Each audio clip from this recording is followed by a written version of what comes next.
میں اسے چودھری کیوں مانوں، میں اسے ملک کیوں مانوں، میں اسے ارائی کیوں مانوں؟ جس نے تقسیم جائیداد کے وقت بیٹوں کو یاد رکھا، بیٹی کو یاد ہی نہیں رکھا۔ تو لاکھ قبر پہ گلاب کے پھول ڈال، تو لاکھ روزانہ ہر سال 10 محرم کو قبر کی لپائی کر، لیکن اللہ کی قسم بیٹی کو حصہ نہیں دیا۔ گھر کی مفلسی اور گھر کے حالات پتلے دیکھ کر، جب بیٹی کے گھر کا میٹر بجلی کا بل زیادہ آنے پر بجلی کٹے گی، گیس کا کنیکشن کٹے گا، جب ماں سے بچے روٹی مانگیں گے اور ماں دوپٹے میں منہ دے کے روئے گی، تو کیا اللہ تجھے قبر میں سکون کی کروٹیں دے گا؟ نہیں نہیں۔ بیٹیوں کو حصہ دو۔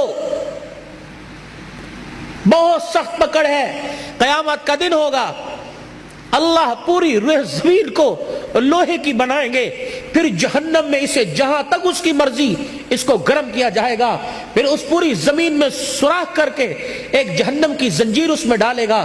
اللہ فرمائیں گے لاؤ، جس نے دنیا میں بیٹی کو حصہ نہیں دیا، یہ زمین کی سلیٹ اس کے گلے کے اندر ڈال دو اور درے مار مار کے پورے میدان معاشر کا چکر لگاؤ۔ لوگ پوچھے یہ کون ہے؟ کہ یہ وہ ظالم ہے جس نے تقسیم وراثت جائیداد کے وقت اپنی بیٹیوں کو یاد نہیں رکھا تھا۔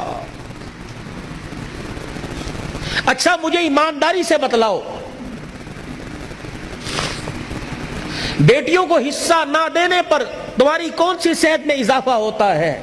بیٹے کون سا تمہیں سونے کے چمچے سے منہ میں تمہارے خوراک ڈالتے ہیں؟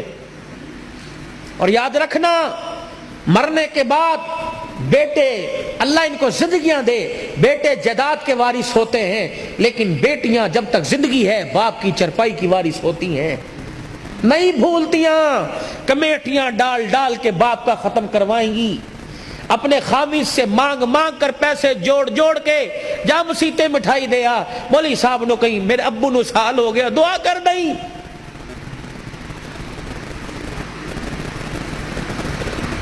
یہ دین ہے، میں اسے کہاں ڈھونڈوں؟ میں اسے کس خطیب کی زبان پہ تلاش کروں؟ کس مورخ کی تاریخ میں تلاش کروں؟ کون سے فسانے اور کون سے ناول میں اور کون سے سنڈے میگزین اور ایکسپریس اور نوائے وقت اخبار میں تلاش کروں؟